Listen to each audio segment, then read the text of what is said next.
Pretending to be crazy. We got folks in our community who may be pretending to be crazy. This happening is a great mystery. It's obscure. It's intuitive. We're going to learn about being crazy, all right? Some of you guys are crazy. And we're going to find out what the difference between actual crazy and fake crazy is. At least on the surface level, of course. We're not psychologists. We're not like professionals. We're just going to see broadly how people look when they are crazy and how people look when they pretend to be crazy. Broadly, not exact, not precisely. We're not being real rigorous here, right? We're figuring it out. Nobody's a professional. Okay, sure. Let's look together. This is 26-year-old Dawson McGee, sitting in a police interrogation room in the early hours of a Tuesday morning. The Monday night before, he stabbed his own mother to death for asking him to move out of the house and get a job. Dawson is unaware that he is being recorded on a hidden camera. In 3 seconds from now, he will hear the sound of the door being opened by a detective. And at that exact moment, you will see a remarkably noticeable switch in his demeanor. Crazy guy right here. He just killed his mummy. Guys, if you want to take any advice from this stream, don't kill your mother. She's probably a really nice person. Even if she isn't a nice person, I don't know your mom. Maybe she's a bad person. Don't kill your mom. Moms are cool, by my estimation. I like my mom, by the way. Moms are cool, okay? Don't kill your mom.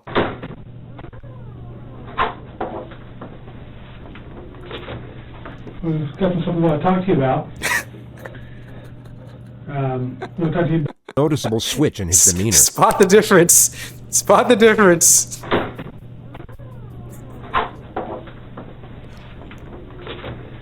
We've got something we want to talk to you about. We'll talk to you about what happened to your mom. What happened to my mom? Well, you tell me.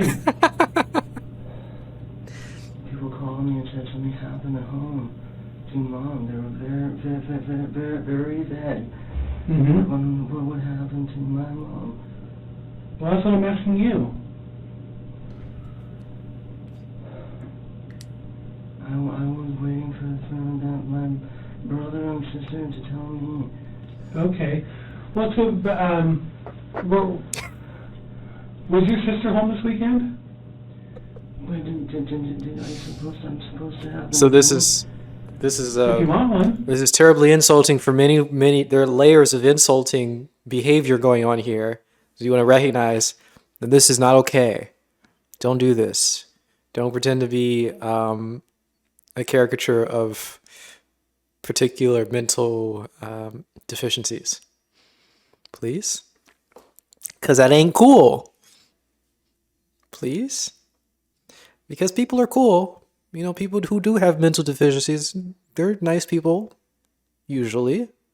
And we don't want to associate them with bad behavior, as this guy's trying to do here. Awful. Am I supposed to have I should request an attorney. Well, that's up to you if you like one. But I mean, we'd like to talk to you. You're supposed to have an attorney. There's also the layer of laughing, okay? There's a layer of laughing at him that's also a little messed up, all right? He's trying his best to get out of a crime, all right? Let's empathize, all right? Picture this. You just murdered your mom. Oh no, I'm going to go to jail for the rest of my life? That sounds awful. What do I do to get out of it? You know, you can, I understand the impulse. It's a fine impulse, okay? But, like, come on, man. We can think this through a little bit farther, okay?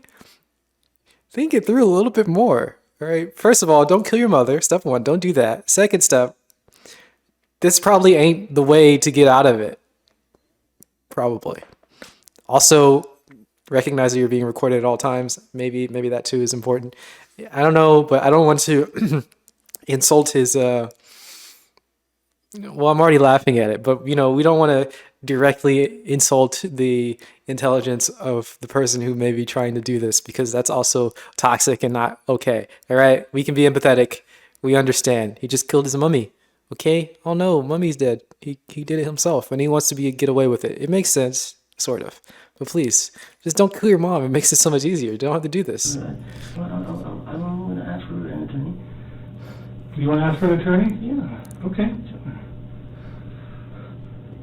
It would come as no surprise that a judge deemed him fit to stand trial. A jury then found him legally sane, and he was sentenced to life in prison for the murder of his mother. Okay. All of which was in spite of a continuous charade of mental illness similar to the one you see here. Dawson clearly believed that his passage through the legal system would somehow be easier if he were presumed insane, which is a naive, yet somewhat common misconception that many suspects make when facing serious charges. They have this notion that a plea of insanity would either lower the severity of their punishment or liberate them from it altogether. Liberation. That instead of being sent to prison, they would simply be released back into society, perhaps with a free psychotherapeutic program to attend on the weekends.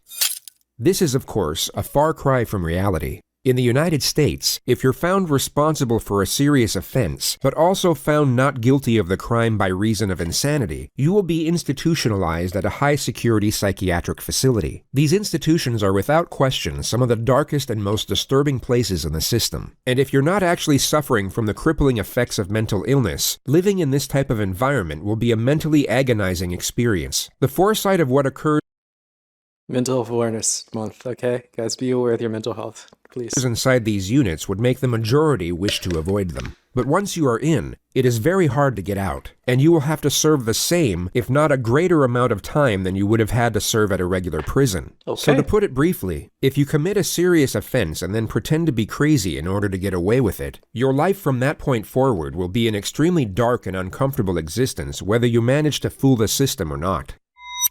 But there is one benefit, which is the elimination of capital punishment. The United States cannot execute someone deemed insane during the time of their offense, which is the only conceivable reason a defendant would cling to this narrative even after knowing what lies ahead should it succeed. Okay, And this you can't be happens to killed. be a notion that ties in closely to the primary subject of this video. It will focus on one particular individual whose interrogation footage is so fraught with blatant trickery that most of the segments presented to you won't even need suggestive commentary. You can simply observe and judge for yourself whether you see authentic behavior or not. But before showing you what pretending to be crazy looks like, we'll briefly show you a genuine case of the criminally insane, or at least a far more convincing one. This is 18-year-old Jared Murray. Okay, this is a real killer, real insane person. Interesting. And he's polite, apparently. You love his honesty and politeness. I am concerned by Jim's love for his politeness. I'm concerned. But okay, we want to contrast this again. Remember, we have people in our community and people at large on the internet who seem to be crazy in some instances. So we want to make sure that we can have a sort of loose understanding of the difference between actually crazy and not actually crazy. Just for just a broadly, we're not technical, we're not professionals, we're not getting literal here, we're not getting precise, broadly speaking. Let's see the real person who is criminally insane, okay? I've been using crazy a little bit, give me a little bit of leeway, I guess, just a little bit, because most of the people are pretending. But this person's actually criminally insane, so we'll stick with the actual definition here, not call him crazy. Okay. A freshman at East Central University in Oklahoma. On a Wednesday evening in December, he asked fellow student Gennaro Sanchez for a ride to Walmart. Once they got there, Murray pulled out a handgun and made Gennaro drive to an isolated country road where he shot him twice in the head. He then attempted to hitchhike to Canada, but was soon apprehended by police on the side of the road. He immediately confessed to the crime once apprehended, and was then interrogated by the arresting officer. I went down to his dorm room and asked if I could be given a ride to Walmart in exchange for $20 gas money. So he took you to Walmart? Yes, sir. And did you both go in? No, we did not go in, sir. Okay, and why not? We pulled into the parking lot, then I pulled the weapon on him and demanded that he take me to Asher, Oklahoma, sir. Okay, and why did all of a sudden did you decide that you needed to go to Asher?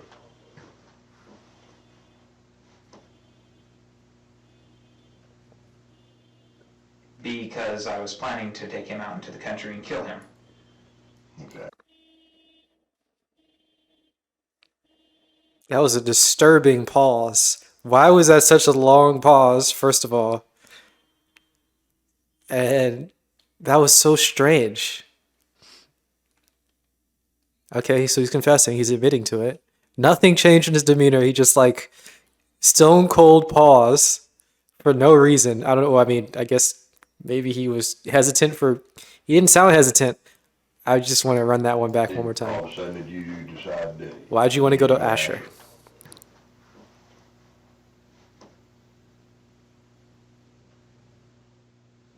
Because I was planning to take him out into the country and kill him.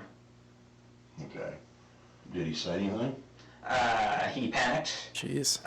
wanted to pull out his phone. I yanked the phone out of his hand, and then he panicked some more, kept telling me not to kill him.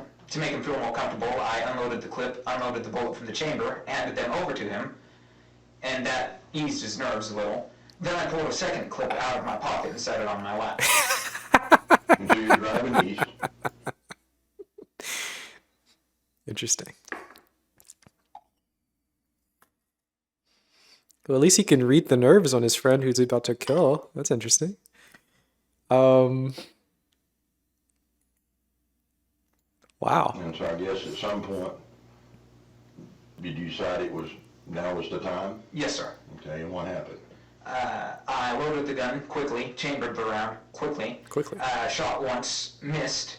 Shot a second time, hit, jumped out of the car, went around. He was driving 10, 15 miles an hour, so it was rather slow. Ran around the hood of the car, and of course it was slow when he wasn't purposefully driving. Tried to pull him out, couldn't get him out until he already had hit the tree. Pulled him out there, dumped him into the, before I dumped him into the ditch, I heard him gurgling. I'm not sure if that was a physiological or physical process after death, but I thought that he might have still lived through that somehow, because he was gurgling, so I shot him again and then shoved him down in the ditch. He makes a half-hearted attempt to conceal the body with a handful of leaves and a stick. He then walks in the direction of the highway. Did you get back on the highway? Yes, sir. And which way did you go? No, sir. And what were your intentions? You were walking north. Canada, sir. You was going to Canada. Yes, sir. Okay. He states that his plan was to escape into Canada, but he had nothing to escape with, not even a passport. I had tried hitchhiking most of the way because the only way this was going to work, factoring in my belief that y'all found a crime scene, is if someone were to give me a ride there and then. And then whenever your patrol car was pulling up behind me, I didn't know it was a patrol car. I stuck my thumb out and you was there for the rest. Huh. Jerry, I want to ask you just point blank, because, I mean, you sat here and confessed to, Pretty much everything. in my mind, and I think you might agree with me, just cold-bloodedly killed a young man. Cold-blooded. Yes, Or last night. Have you ever killed anybody else? No, sir. You will now see the detective attempt to establish a motive for the crime. I guess I'm having a hard time understanding what you got out of it. Can you help me? I don't really get anything out of it. Do you feel any remorse? I'm sad that I got caught so quickly. Tell me why I should believe you that. He's got a certain charm. I can't deny that. Tell me why should I believe you? What? There just was going to be one person that was going to suffer from your... That was just one person. What does that matter, I guess? The honesty, yeah, cool kid, interesting. I mean, yeah. Yeah, some, kinda. I understand what you're saying. You have no reason to believe me, sir. I guess I'm just still having a real hard time understanding why. The detective fails to establish a solid motive for a further 2 minutes. The discussion eventually lands on the victim's long-term girlfriend. Hey, Mus, thanks for hanging I out. don't think she's going to be upset, heartbroken. I think she will be, sir. How did that make you feel? No different, sir.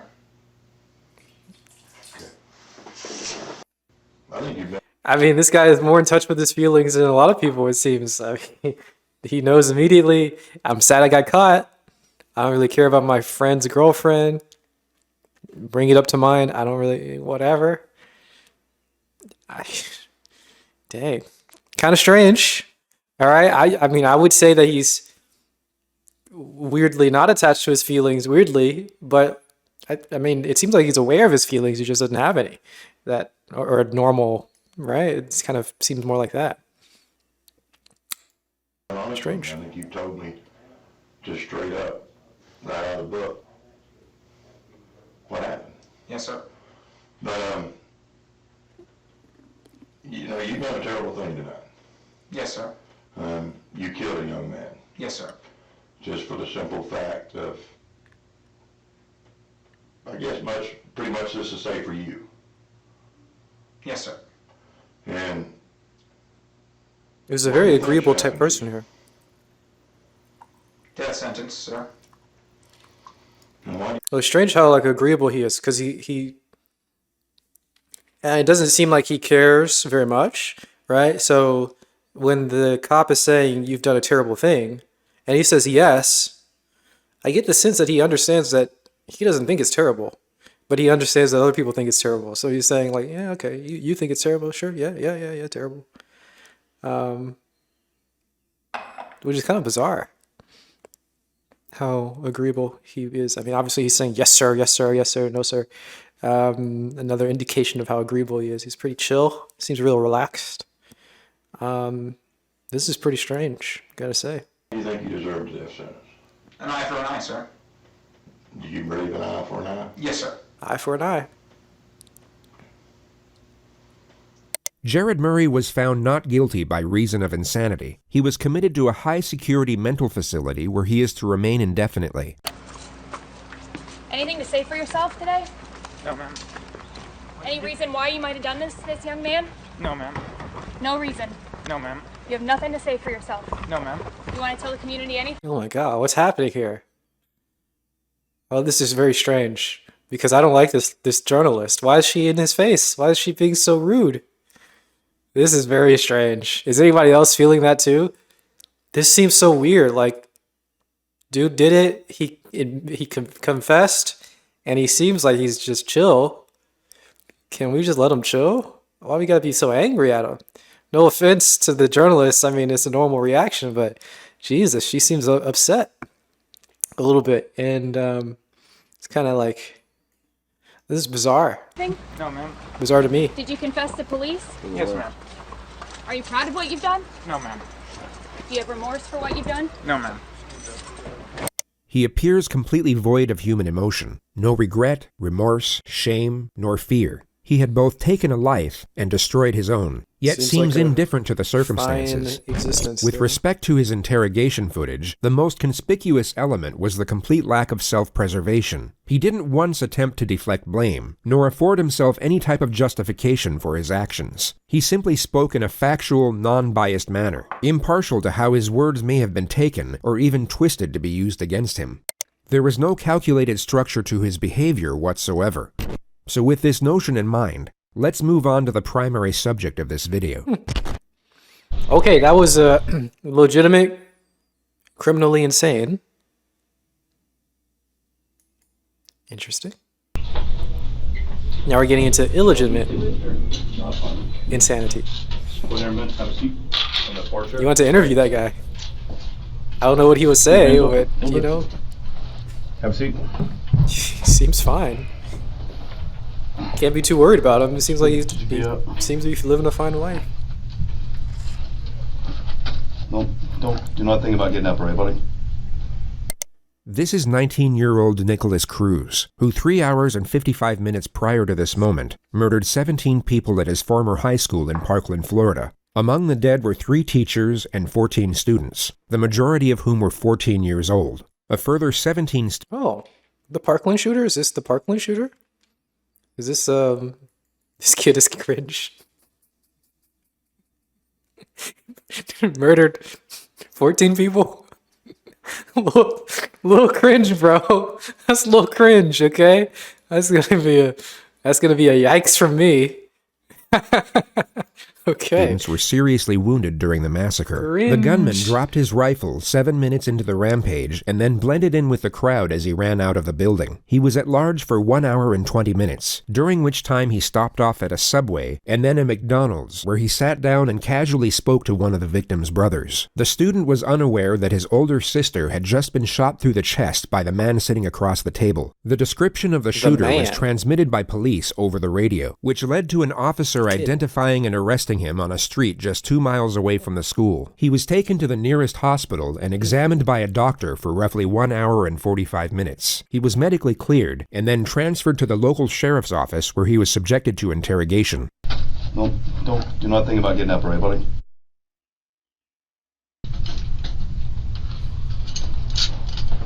From the moment the subject entered the room, his eyes have been fixed upon nothing but the floor. He's held on to this downward-facing gaze as if he's either in a state of shock or disconnected from the moment.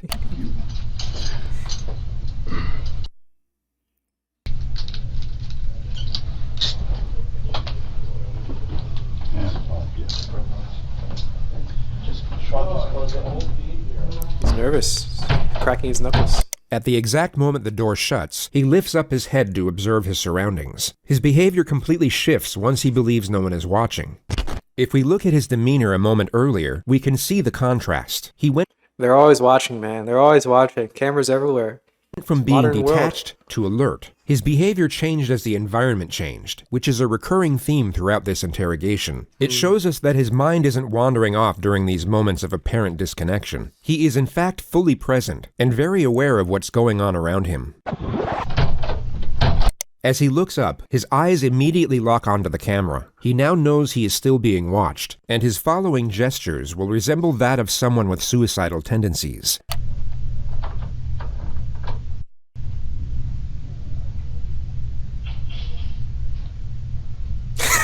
What? Do people who are suicidal do this? Is this a legitimate thing? Cringe. This guy's he's a real shooter, okay?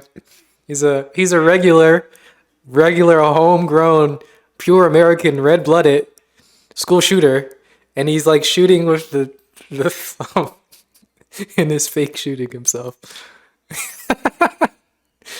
Okay, buddy. Does that indicate suicidal ideation to anybody?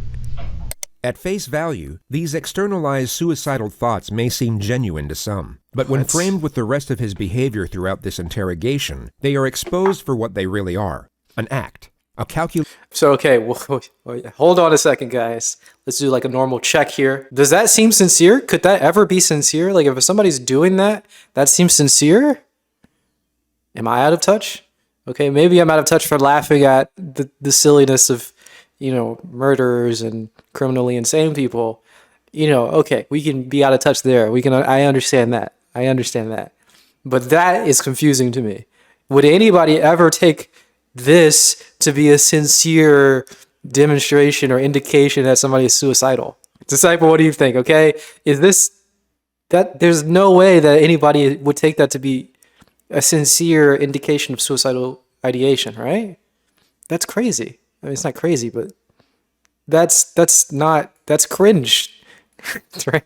That's not legitimate suicidal ideation, is it? Maybe you guys would know? Okay, well. Attempt to garner sympathy and paint his character in what he believes to be a more positive light.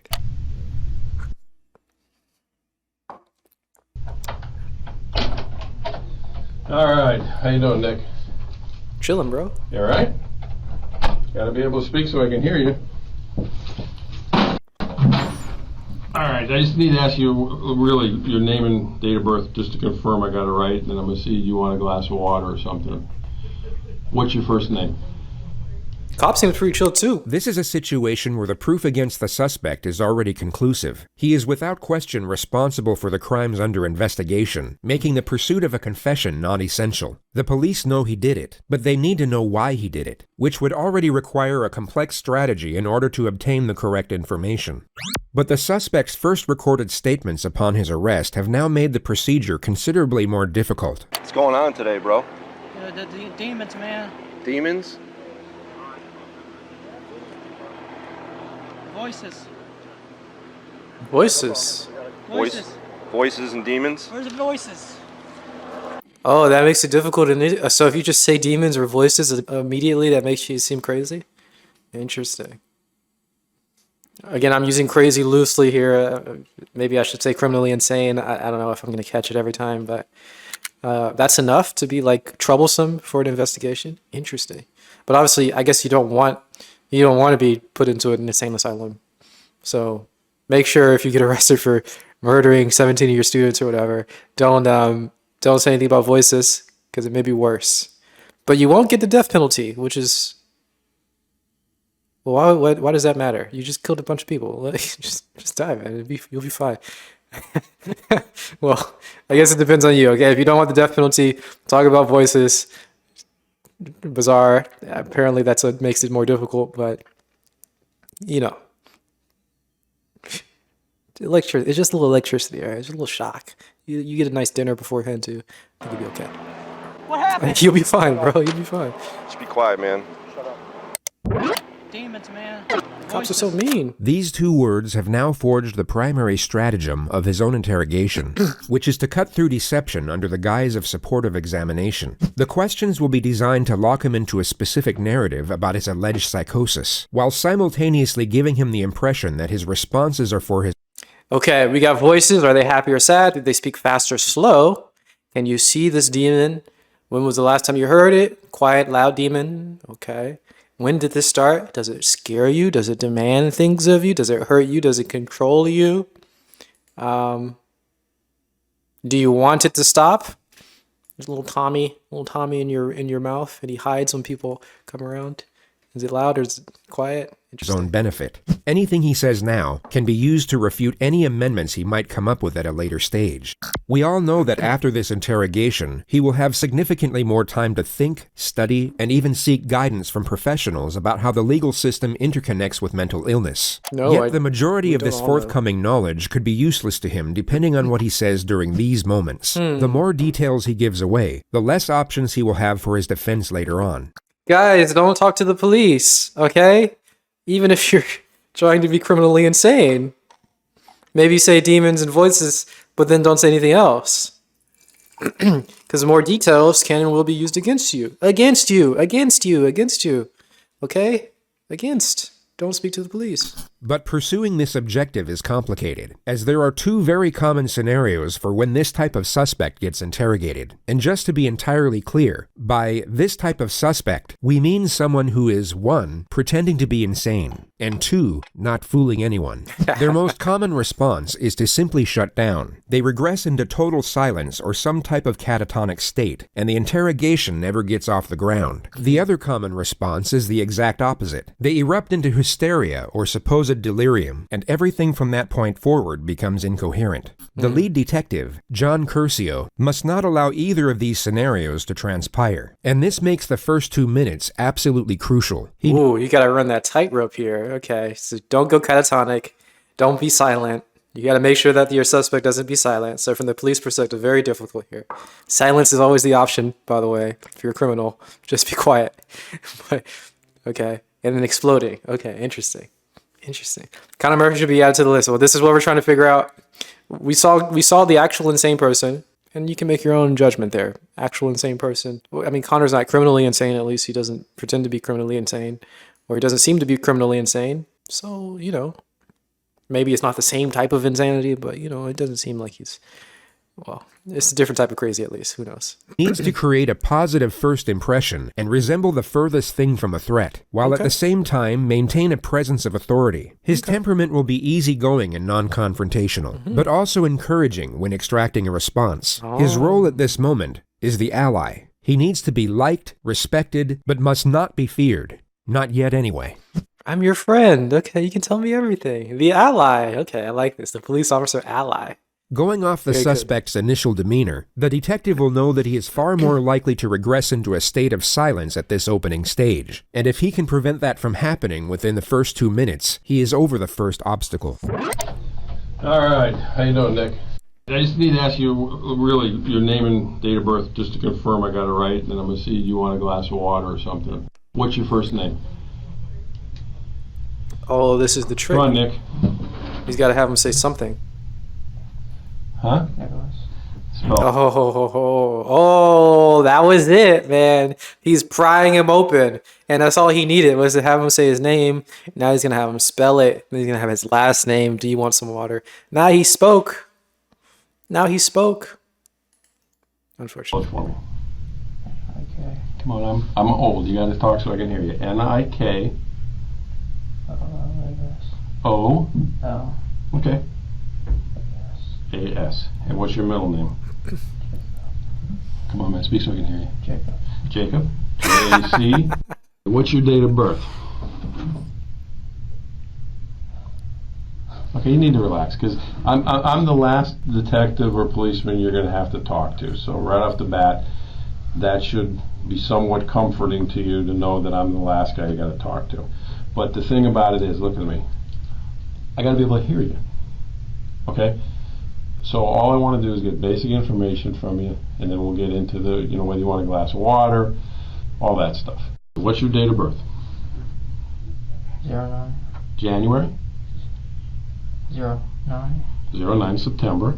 The investigation team already know the answers to these basic questions. Of course. Their only purpose are to initiate a response, Gotta have and their them talk. non-threatening nature make it more likely for the suspect to engage. They are essentially the opening wedge to get the two-way dialogue flowing. And although the suspect is still partially committed to his catatonic state, as we can clearly see, he is still responsive, making it unlikely for him to regress into complete silence from this point forward. Everything up to this moment has gone to plan. The detective... This is normal. It's like a sales tactic, right? You want to get somebody to give you information. You start with something very small.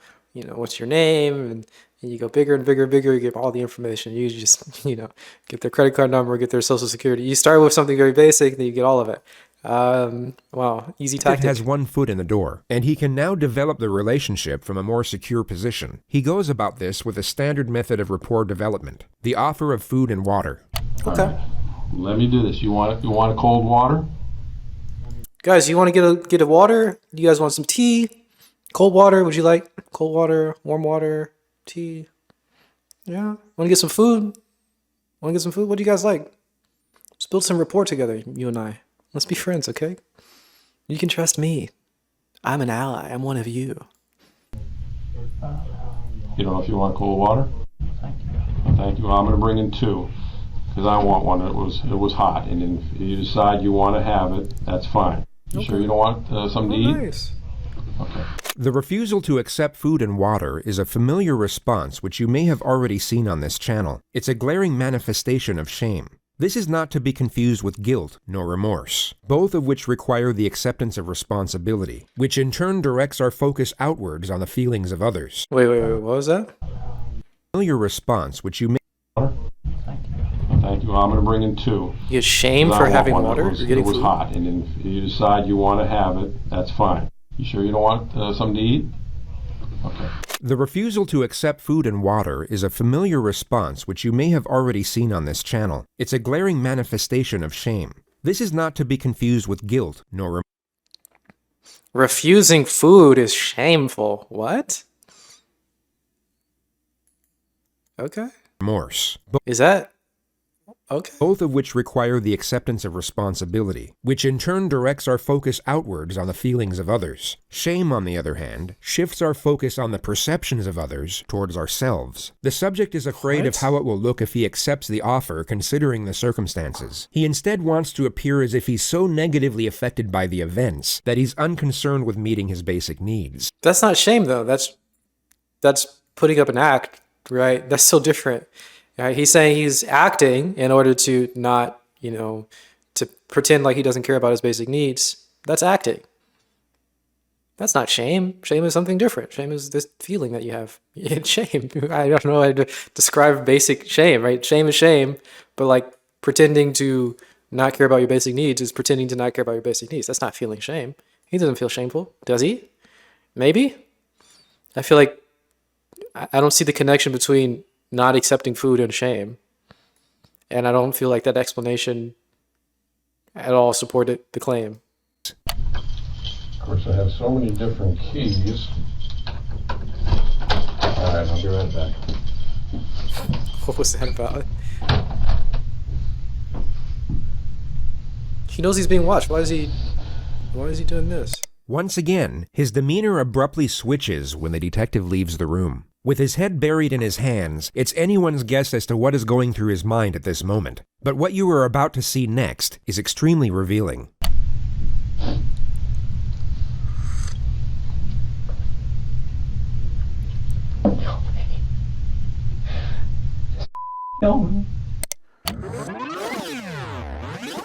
Cruz was a left-handed shooter. The surveillance at the school would confirm this, and if you pay close attention to the movements of his hands in the next moments, although very subtle, you can see that he's reimagining holding his weapon. But what's more telling is how his demeanor abruptly stops and then completely switches right before he looks in the direction of the camera. He goes from holding a rifle and beginning to smirk, to then pretending to cry and reverting back to his suicidal mannerisms. This all occurs in under 4 seconds. I like this. I like this guy. Oh, he's got an actual stance, an actual, like, holding a gun. Oh, so this is all a ploy. I see. I see now. The fake... this is all a joke. Oh, okay. It's all an act. Interesting. I saw the smirk. I don't know what you call micro It could be assumed smirks, that for a brief moment, he was not only recollecting the attack, but gaining gratification from doing so. He then remembered he was on film, giving reason for the sharp adjustment. What's the KD ratio, bro? His true self was reliving the attack and enjoying his work, while his false self was so dejected to the point he was externalizing suicidal thoughts. Complete opposites. Okay, alright. So he's ironically cringe, right? He's pretending to be cringe. Alright, we're adding layers here.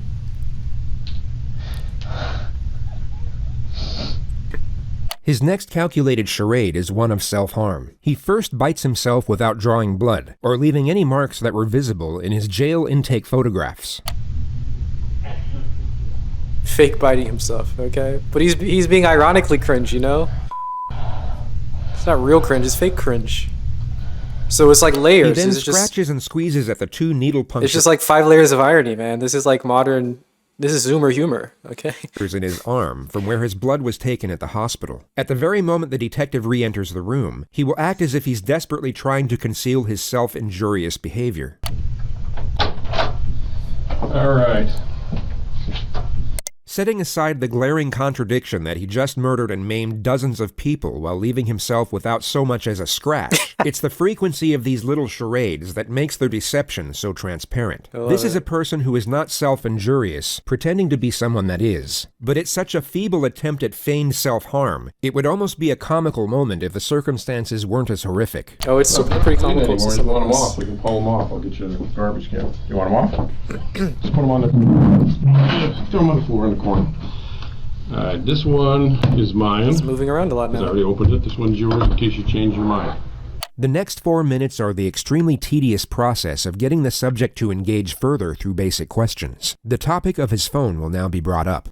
What about your phone? Do you have a phone? I lost it. When did you lose it?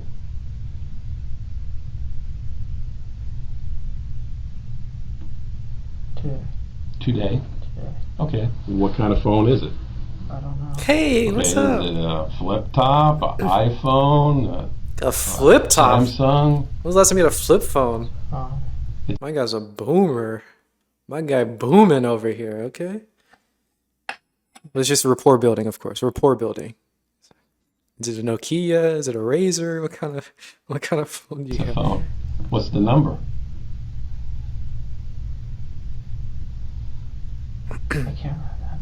Okay. He will now begin to feign a state of hysteria, which then morphs into a simulated panic attack and fake hyperventilation. The detective will need to refute the act immediately as to not let the subject gain confidence with it, but he also has to maintain... That's not how you say Nokia? What? They're bringing back flip phones? No. Okay, that era is over. We're done with it. How do you say Nokia?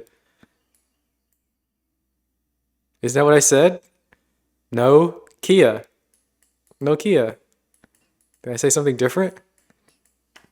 Okay. Maintain rapport and avoid confrontation. He essentially has to tell the subject to knock it off, but in the most passive manner possible. Knock it off. I can't remember, dude. I can't. Okay, Nick, calm down. Okay.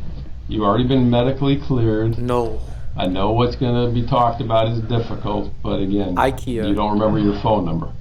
How long you had the phone? It's a flat no. No. Nick, calm down. No. I feel like I'm saying the same thing over and over, right? Like I said it now. Nokia. I don't know why we're trying to learn how to pronounce Nokia. Okay. Nokia. What? IKEA? Nikea? No.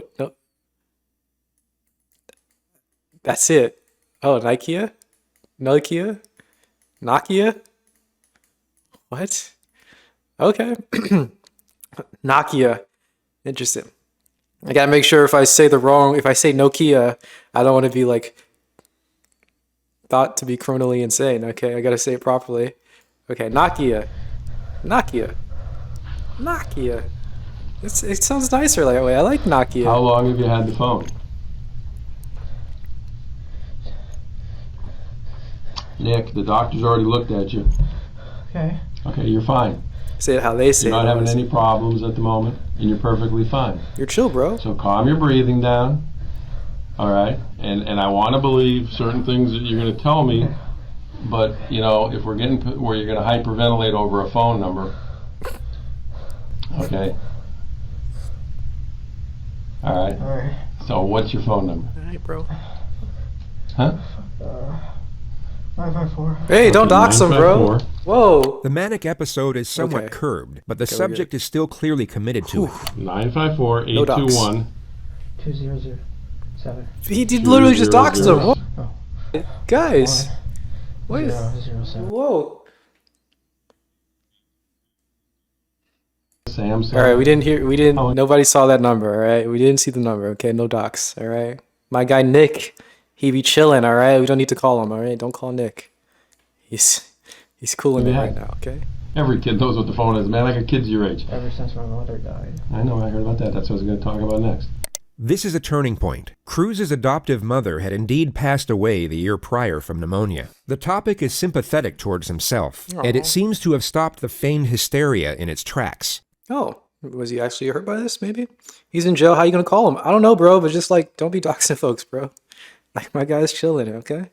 Don't be calling. Compared to his neurotic behavior in the minutes leading up to this moment, he all of a sudden appears calm. He is clearly receptive, and thus responsive, to the cue of compassion when it's directed at himself. The detective recognizes this, and although he said he would talk about the subject's mother next, he instead focuses on it immediately to keep him engaged. Mm-hmm.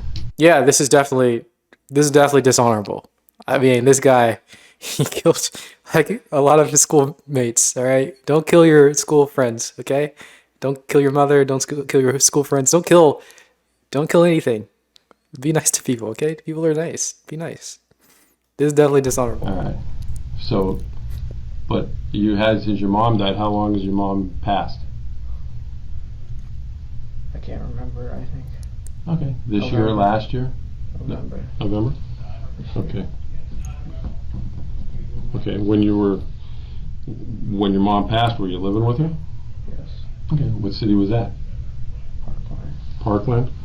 The subject drops the act and becomes more engaged in the conversation. The detective inquires further about his mother for roughly 3 minutes before shifting the discussion. It focuses mainly on the subject's background, and he first declares that he was depressed for the majority of his childhood. He then reveals his history of drug use, which consists of marijuana and Xanax.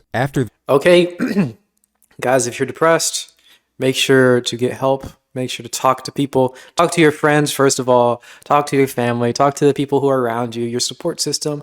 Hopefully you have a support system. If you don't, maybe do some things to try to figure that out, work on that. But then beyond that, maybe talk to a professional too, and they can help you out and give you some extra tools to handle the situations that you're in. That'd be very nice. Also, don't do drugs. Drugs are bad, okay? Don't do drugs. If you have a little extra scratch, a little extra cash monies, help out the Healthy Gamer Foundation, because they're pretty chill And they're trying to make sure that Zoomers like us have the unique resources that are necessary because we all have unique needs. You know, things are a little bit different, right? We don't want boomers like this guy trying to help us with our mental health because he's talking about Nokias and stuff, or Nokias, right? He's talking about flip phones. He doesn't know that all phones are iPhones, right? If it's not an iPhone, it's not even a phone. It doesn't make any sense. He doesn't know that he's booming. We don't want boomers to help us with our mental health, but when we work with the Healthy Gamer Foundation, they can raise awareness of all the unique needs that the gamers and Zoomers have. Okay. That, he claims to have attempted suicide by alcohol poisoning 2 years ago, but in his own words, was able to sleep it off. Is donating to a gaming group going to fix your depression? It won't fix directly your depression, but it will help the resources available to all gamers at large be more accessible. And potentially you can find yourself in a program of coaching, or you can buy the book that they have, I don't know. But there's no like direct one-to-one. It's giving you tools to help with your problems and giving tools to other people to help with their problems and making the world a better place. Doesn't that make you feel good and all warm and fuzzy inside? Doesn't that make you feel good? Don't you want to help all the other Zoomers out there? Come on. Then states that he was employed at the Dollar Tree for the last 2 years working as a cashier. So you've been able to hold down a job for 2 years. That's pretty good, right? Yes. Other than Dollar Tree, where else did you ever work? Lawn mowing. What? Lawn mowing. Lawn mowing? Oh, okay. All right. When you tried to kill yourself with alcohol, your mom was still alive. What were you? Lawn mowing, killing grass, on a weekly basis, daily basis. It carries over, man. It carries over. Depressed about back then? Loneliness. Loneliness? Loneliness. Friends? No friends? Or what kind of loneliness? I mean, everybody gets lonely. Solitude. Solitude? You don't have a lot of friends? No. My guy is rude. My guy, okay? My cop, man. Cop, why are you doing this, bro? He's obviously lonely. He just killed like a bunch of people. He probably didn't care too much about his friends at school. I don't know, maybe a slight indication by the way that he murdered a bunch of them. My guy was lonely, all right? Let's sympathize a bit. It's hard out there being lonely. You ever had no friends before? You ever had a period of no friends? At least you've had a period of feeling like you haven't had any friends, right? Surely, I mean, maybe if it's just 10 minutes, you felt like you hadn't had any friends. And that's awful. Now imagine that for longer periods of time. After your mom just died. Oh my gosh, your mom is your friend. Presumably, I don't know what his relationship with his mom was, but his mom died and he's got no friends at school. How awful is that? It sounds horrible. So if anybody out there is lonely, well, I'm glad that you're getting a little bit of socialization on Twitch and YouTube. Maybe that's helpful a little bit, but hopefully you can take the time to try to make friends out there because other people are lonely too. And they just want to connect. We all just want to connect and be friends. That's all we want. Today, when I say today, starting from last night when you went to bed to this morning, did you do any kind of drugs at all? Any Xanax, any marijuana, anything like that? No? Okay. The subject reveals that he has a biological brother whom he was adopted with. He then claims to have been making $1,200 a month at the Dollar Tree. The discussion now lands on what his aspirations were. When you weren't depressed, what did you want to be when you got out of Ranger. A ranger? An Army Ranger? Ranger. Did you ever apply? Army Ranger or Park Fill out Ranger? any paperwork to try to go to the Army? I took the ASVAB, failed. Okay, why'd you fail? Because I was stupid. You what? Dang. Stupid. You're stupid? Okay, were It's you going hard to if take it they're again? I was afraid to take it. Dang. You guys ever fail at something and you were afraid to take it? Like, you can definitely feel dumb or feel stupid. I mean, I don't know if this is, I don't know how legitimate he's being right here, but it sounds kind of hard, right? To want to be a part of the Army, be a Ranger, or any other thing, you take a test, you fail, you fail at some of your pursuits, and you just kind of feel dumb. You just kind of feel stupid. You feel defeated. And, of course, you're smart.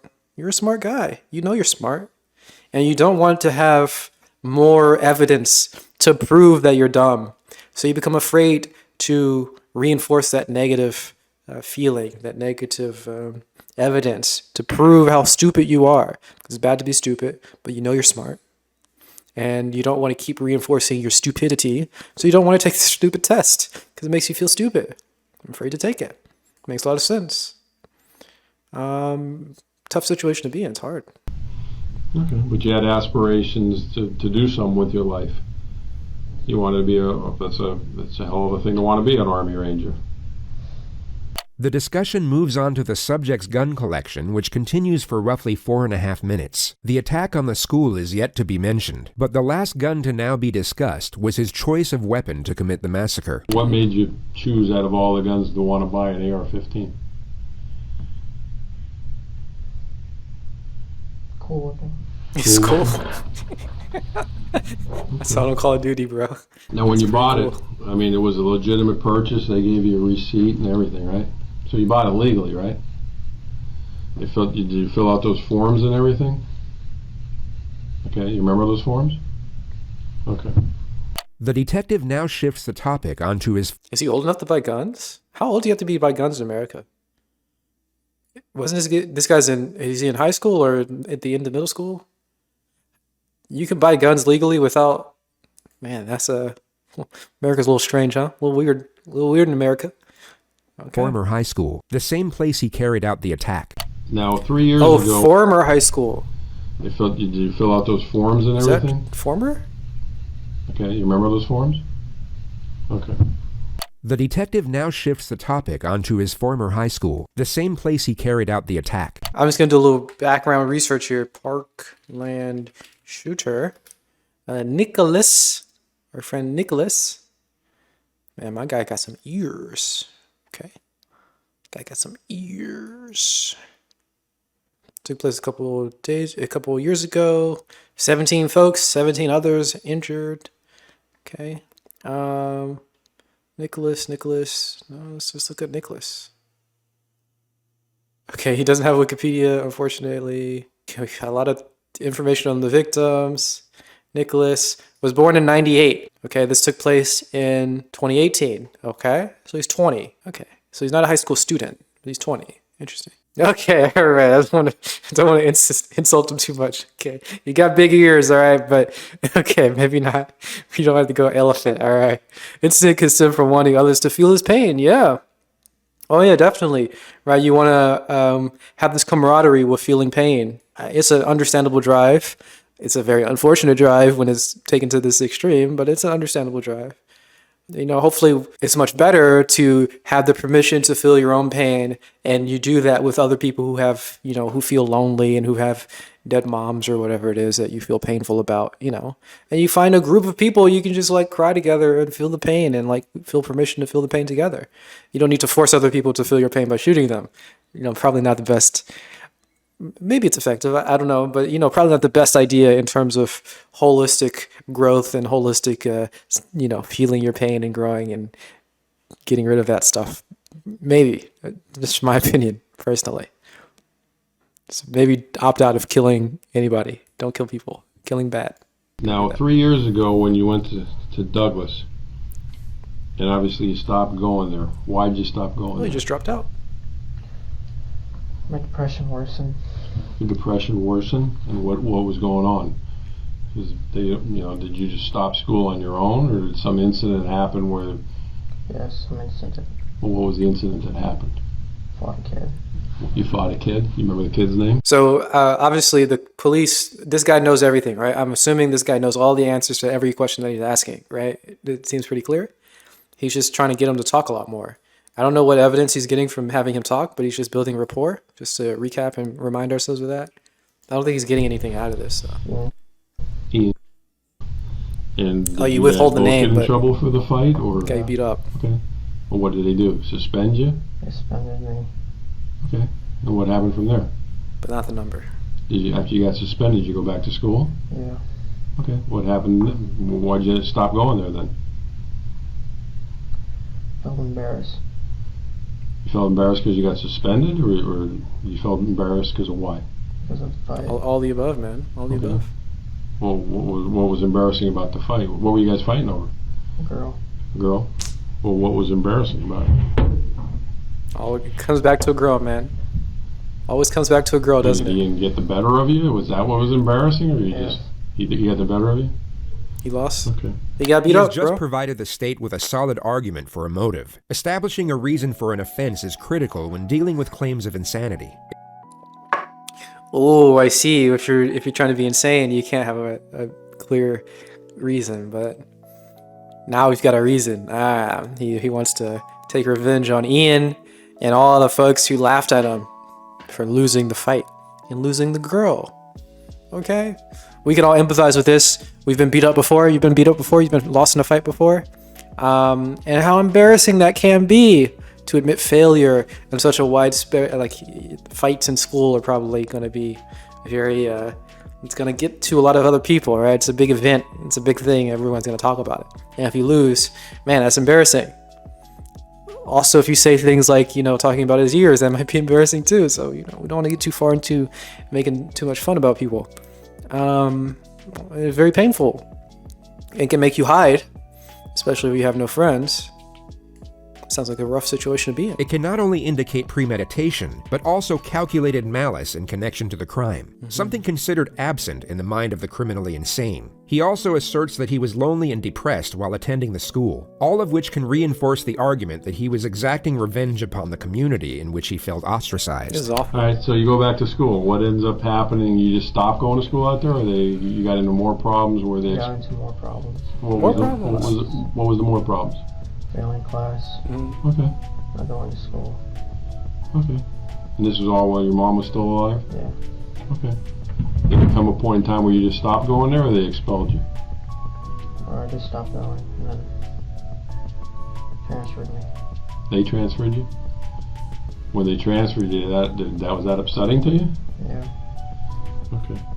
As we know, the suspect has made the claim about hearing a voice which he labeled the demon. The detective will now attempt to get a detailed narrative of these perceptual disturbances. Okay. He will do so by asking a series of open-ended questions, and then continuous follow-up questions thereafter. This will lock him into specific claims about what he was hearing. The more information he gives away, the less he will be able to amend later on. And the more— Guys, don't talk to the police, okay?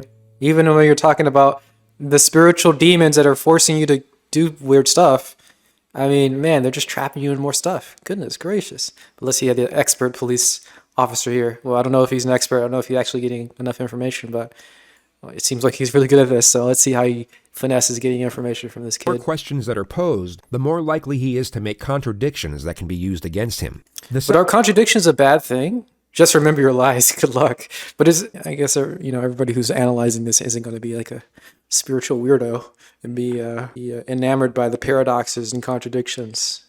All right, when you're talking about spiritual nonsense, don't make contradictions to the police. Just don't talk to The them. suspect believes this is some type of clinical evaluation for the sake of his own well-being, and this misconception will become glaringly apparent later on. He, at this moment, is oblivious to the fact he is giving information away that will be used to cut through his own defense in years to come. Never talk. You go to the hospital, the doctors clear you. And you're talking about demons. What are the demons? The voices. Well, tell me about it. What are the voices about? It's another voice, the evil side. Okay. And how long has that voice been going on? Years. Did you ever tell anybody about the voice? Never? And what does the voice say to you? Burn, kill, destroy. Burn, Okay, kill, destroy. burn, kill, destroy what? What'd you burn? Anything. Okay. But have you ever burned, killed, or destroyed anything? What have you burned, killed, or destroyed? Burned, just fire. Set fire. Fire. To what? In a pit. Fire. Oh, a fire pit. Okay, well, I mean, the voice told you to burn something, you built a fire in a fire pit. Yeah. So you kill something, What's you destructive about that? start That's what doing- fire pits are made for. cutting grass. What else did the voice tell you to do that's... Kill animals. Okay, have you ever killed animals? Yes. What kind of animals? Birds. Birds? you Wild catch birds birds? or people's Birds. pets? How do you Not kill wild them? Birds. How do you kill them? Wait for them. Kill them. Oh, can't catch them, so how are you waiting for them? Out in The intent to speak. He looks too young to have learned the intent to speak. Interesting. the grass. He's 20. He's not that young. There's no way, man. I'm a bird lover. There's no way. You can't catch a bird, huh? Yeah, I was like, how does he like just sit in the grass and wait for birds to? And you can't just run up to a bird. My guy's a bird lover. I like this guy again. Okay, he's been a little rude, but bird lovers. I'd like to go bird watching with him or something.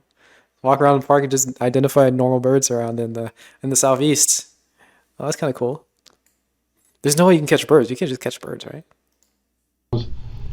No, I mean with a pellet gun? Oh, okay. Where's your pellet gun? Okay. it broke. Okay. All right. So the voices tell you to herd animals and start fires in the fire pit. I get the sense my guy never killed a bird before in his life. Why is he talking about? He's probably a vegan. Dude never bought chicken from the store. What is he? My pellet gun broke. What? Are you sure, bro? What? Okay. When was the last time you heard the voice? Yesterday. What time was it yesterday? It was at night. Okay. And where were you at? Work. You're at work? So you're at Dollar Tree. And what's the voice telling you? Hurt people. To hurt people. Hurt people at Dollar Tree? Or hurt people? Hurt people in general. Okay. Doesn't say specifically who? Alright. Can you tell how old the voice is? My age. Okay. How old the verse is? Do you have a good voice too, or just a bad voice? Finger guns. Oh. He shoots it with his Is mind. there a voice inside you that says, do good things? He shoots it with his mind. He should have said that. Dang. He needs to hire you, Shadow. Next time, all right? Next time, Nikki, hire my boy Shadow. We got better. Just don't talk, all right? It makes it so much easier. The detective will now start getting confrontational, and Okay. the subject's behavior will shift once more in response. You will Confrontational. see him get defensive as he attempts to protect his narrative, and his responses will become much faster. He will even cut the detective off multiple times. Keep in mind that he was barely saying He's supposed to anything be at the start of catatonic. this interrogation. You're supposed to be catatonic, No. bro. What you doing? So it's bad. He's not a very good actor. Okay, at least we have Connor Murphy is a good actor, right? He's a consistent actor. He doesn't break character. At least when he breaks character, it seems to be a part of the character that he's breaking. It's a whole meta thing. It's much more better thought out. This guy, man, he's not keeping the story together. He's not keeping the act up at all. I'm kind of disappointed. No offense, Can't be. You Nick. held down the job for 2 years. If you Gotta were doing believe things the lie. bad, you wouldn't be able to Exactly. hold the job down for 2 years, right? Okay. I mean, look. Everybody has. It's me and then my bad side. I understand. Everybody's got a quote good and bad side. There's people. No, it's a voice. The Voice. voice is in here. And that is me. Just regular me. You think consciousness is in your head, bro? Delusional. Trying to be a good person. Okay. Set aside his contradicting behavior for a moment and focus solely on his storyline. In his ideal scenario, we are to believe that he was battling these supposed voices and, in his own words, trying to be a good person. Yet he was unable to reveal or seek help for this internal struggle until the very moment of his arrest. It was quite literally the second he was confronted with his comeuppance that his supposed demons came to light. Now that he is in custody, with the atrocities already committed, he is somehow able to maintain control over the force that was previously keeping him silent. But a deleted video that would later be extracted from his phone would tell a very different story. So the contradiction is just his behavior, right? He's so caught up by the voices that he's like catatonic. He can't talk. He can't control himself. He has to kill people.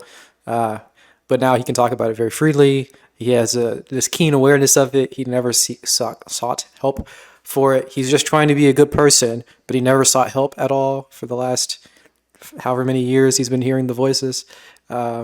Presumably, it does seem kind of, it doesn't add up. I don't know if there's a direct contradiction, but man, nothing adds up here. Hello. Hey, what's up, bro? My name is Nick, and I'm going to be the next school shooter of 2018. My God. My goal is at least 20 people with an AR-15 I and like a couple this guy. tracer rounds. So Okay. I think I can get done. Okay. This is exactly what we don't want, all right? Remember, we don't want to give people, like, validation for being school shooters. But, man, if you're a school shooter, I guess you've already seen the video. It looks cool, man. He seems like a chill dude, right? So hopefully we're not adding too much to that. Hopefully I'm not adding too much to that, right? But like, it seems pretty chill, all right? Location is Stone Douglas Okay. in Parkland, Florida. Does it count to be a school shooter, first of all, if you're not in the school? I feel like school shooter has to be a person in the school, right? But that's just my mind here. I guess maybe not. Apparently not, because he's not in the school. It's gonna be a big Big. True. event. And when you see me on the news, you'll all know who I am. Playing your jobs There are on no video. signs of perceptual disturbances. Not at There all. is no anguish, doubt, hesitation, or uncertainty when announcing his intentions. By his own narrative, he claims to have continuously fought against the evil intentions of the voice. Yet, from a visual standpoint, there is no conflict in this video whatsoever. It's me and then my bad He was side. fully taken I over. understand. Everybody's got a quote good and bad side. There's people. No, it's a voice. The voice is in here. And that was me just trying to be a good person. Okay. Side note, does everybody have a good and bad side? Do you guys have a good side and a bad side? That seems a little strange to me, but a little bizarre. You guys have a good side and a bad side? Maybe you gotta do some shadow work. Oh yeah, we talked about shadow work before. You integrate it so you can become real chill like my guy Nick. Okay? He seems to have integrated his shadow pretty well, alright? He seems okay with it. You need to do that, alright? Don't be so split with a good side and a bad side. Alright? Just be all whatever, one-sided. Whichever that side is. Obviously, again, No when bad you say side. it's a voice, it's you. It's all you. What do you The mean? voice is you as well. Dude, my guy is awakened. My guy is conscious. It's all you, bro. It's all you. Who is this police officer? Does he teach? Is he a guru? It's all you, man. Yeah. The voice didn't force you to do anything, right? No, the voice did. It's two voices. Uh-huh. There's one half that's the good and then the bad. Yeah. His rapidly interchanging behavior has now gone from catatonic to manic to hallucinatory to now highly attentive and cautious. Okay, well, the voice tells me to go to lunch and not pay for my meal, but I pay for my meal because I know that's the right thing to do, right? True, my guy. Okay, let's talk about this. Did the voice didn't tell you to take Uber, right? Yes, it did. It did? Yes. The voice said take Uber. Yes. Did The voice is in me. You're the voice. No, it's in here. Okay, it's in your head. Yes. What is it, a male voice or a female voice? Now. Male? The subject was beginning to panic, but the detective dials it in for the time being and switches the discussion back to more trivial matters. Okay. It seems that he wants to consult with the investigators outside before maximizing the pressure, and he reestablishes a certain level of trust before leaving the room. Let me go. I'm going to go back and see what everybody's doing as far as what they need me to do. Okay. You're not a psychologist or anything? Or? No, I'm not. I'm a 59-year-old man who's raised 3 children, so I guess that makes me somewhat of a psychologist. You can give me a psychologist here? I can certainly ask. Okay. Have you ever seen a psychologist before? No.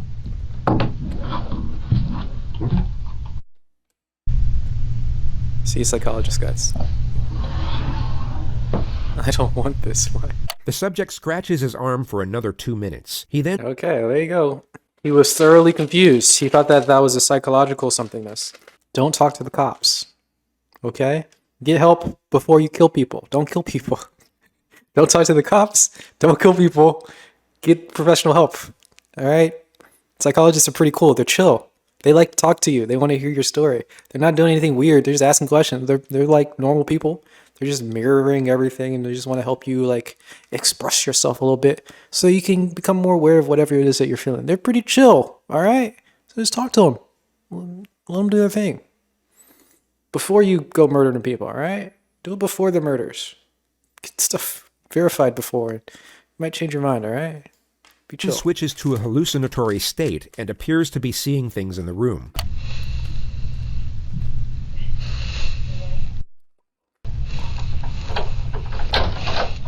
All right. Got some stuff here.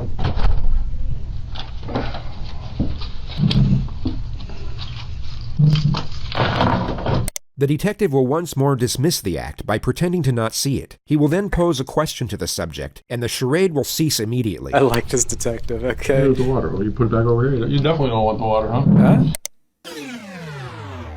It's very interesting to observe his facial expressions at the exact moments he abandons fake behavior. These are the very brief junctures in which his true self appears to surface. It's the juncture for your true self to surface. Between this and between that. You're no longer pretending to do something, and then you're no longer pretending to do this other thing. It's in between when the true self really shines through. Wow, this guy's pretty awakened too. How cool is that? We got some conscious people in this video right now. All right, we got a lot to learn from these folks. In between the juncture, all right. No more of this, no more of that. You can see your true self shining through. Okay, wow. Easy to get distracted by the present situation as he sits there in a hospital gown chained to the floor, essentially helpless to the cunning devices being used against him. But in moments like this, we are reminded of what we're actually dealing with. A very short time ago, he was not helpless at all. He was the one preying on the helpless, offering them none of the sympathy nor mercy of which he is now trying to garner for himself. Okay, we don't have to be so mean here. Narrator. The narrator only wants to be nice to nice people. Silly. Be nice to everybody, all right? He's a killer. He's a murderer. He seems like a bad guy, but he also seems like a pretty cool dude, all right? Everyone's a cool dude. You're a cool dude too. There's no reason for you to not be nice to people. Let's give him sympathy. He deserves a little bit of sympathy, all right? He's lonely. Did you hear him talk about how lonely he was? That was really sad. You hear him talk about how he was afraid to go to school, how embarrassed he was. He was afraid to take a test to actually pursue his goals because he didn't want this reinforcement to know that he was so stupid. That sounds awful. Okay, he does deserve our sympathy. Everybody does. So let's not be mean to people who are mean. All right, we understand people can be mean. We can still be nice to them. My guy Nick, all right, you're cool with me, all right, Nick? Me and you, we cool. Probably don't kill more people though. Maybe actually see a psychologist. Maybe. Okay. All right, this school or this psychologist you want to talk to. No, we didn't watch the deep down. Obviously, no doubt. You would have to tell him what you want to talk to him about. So, what exactly what do you want me to ask him, or why do you want to talk to a psychologist? Find out what's wrong with me. Well, what do you think's wrong with you?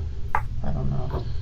The detective in this. You just killed a bunch of your friends at school. That's what's wrong with you. They weren't even your friends at school. It's even worse. It's 3 years after he graduated or dropped out or whatever. He just indiscriminately killed a bunch of people. That's what's wrong with you, bro. We already figured that out. Okay, we don't need a psychologist for that one. Okay, what do you need? Next segment will attain further information about the supposed voices, only he will no longer have to tread carefully in order to maintain a friendly connection. He will still secure useful information, but also get confrontational as and when he pleases. The risk of frightening the suspect to the point where it stops the interrogation is no longer a concern. When you hear the voices, are the voices like outside your head or inside your head when you hear them? Inside. Okay, so it's not like you don't hear a voice. This is like a super interesting question. I guess I don't know what the difference is. You ever hear like you can imagine things, and sometimes if you're very good at imagining things, you can imagine something and then locate it in the space of normal sensory experience. Right? So there's like mind space and there's like the external sensory world space, and you can sometimes your mental stuff can go into the external space, and also sometimes the external space can come into the mental space, which is also extremely bizarre. I think that may be similar to derealization, maybe not. I don't know. I don't know the specifics there, but you can have these experiences of the mental space and the external space being sort of blended or violated or whatever, not holding to where they are. So are the voices in your head in the mental space, or are they in the external space? Which one is it? Clear audience is the difference. It's from that corner talking to you. Mm-hmm. It's inside your head. Can you locate it, or is it in your head? Now, where is your mind? Bring me your mind. And he suddenly awakened. Always the same voice, or is it only one voice? One voice, same. One voice. You said it's a man's voice? No? Yeah. Two? Yes. Does it sound like anybody you've ever met? One. Anybody you ever seen on TV? Is it Leo Can Gura? you tell like by an accent? Is it What kind of, is it an old man, young man, white man, black? Young man? About the same age as you think? But it's only one voice you ever hear, right? Yes. Do you hear the voice when you're in bed at night sleeping? Yes. Do you ever see anything with the voice? Like you dream some of people Leo? say, oh, I see a person sitting in the corner. You don't see anybody sitting over there, do you? It's just me and you, right? All right. Do you always obey what the voice tells you to do? I try not to. Okay. Well, how many, on any given week, how many times do you think you hear the voice? All the time? Once every day. Once a every day. Morning, afternoon, night? Always the same time? Usually in the afternoon. About what time? 11 to 12. Why? This is so weirdly specific. Didn't he say earlier that he heard the voice last night before he went to bed? This is such a weird, like, why is he giving so much information here? They do ask if the voice is a familiar one. Yeah, they do, yeah. Is it a familiar voice? Is it a voice that you know? He asked if it was a white dude, is it a black guy, is it a young guy, an old guy, or a guy, girl? Strange. At those hours? I don't know. It's always around lunchtime? Are you just hungry? Is it because you're hungry? Do you want a ham sandwich? You got no more voices in your mind. What's going on? Talked about demons, and then you talk about the that's voice. the demon. The voice is the demon. The voice is the demon. So there's not the two. person, whoever it is. Does it have a name? No name. Does it ever say, "Hey, my name's Nick"? Does it use your name or use somebody else's name? Just a voice with no name. Which is the voice's name and tell you what to do. Did the voice tell you to buy that AR-15? Yes. Did it tell you, hey, buy that gun, it looks cool? Did the AR-15 get picked out because it was similar to the gun that an Army Ranger would carry? No, it's because of the voice. There's a voice like What do Call you of think Duty. if you didn't buy it, if you said, hey, I ain't buying these guns, it's too expensive, what do you think the voice would have done to you? Did you stop talking to you? No, tell me to hurt myself. How would you hurt yourself? Cut. You're a cutter? I'm a cutter. Alright. When was the last time you cut yourself? You're a cutter? Earlier. Let me see your arm, when? buddy. When I was fishing. Earlier today or Earlier today. Where were you fishing at today? He's fishing today? At a lake. Okay. Before the school shooting? Yes. What did you cut yourself with? A knife. Those little scratches on your arms? Let me look at them. Come on, man. I get worse scratches weeding my flower bed than that. You weren't trying to hurt yourself. It wasn't sharp enough. Wasn't sharp enough? No. How many knives do you own? My guy, he's straight up insulting him. What? Let me see your arm. What? I get worse cuts at gardening. You wimp. You can't do that with a knife? What are you doing, bro? 4, 5 How long have you been cutting yourself? years. Years? You ever cut yourself where you had to go to the hospital and get stitches? When you cut yourself, it's because the voice just told you to cut yourself. This is awful. And if you didn't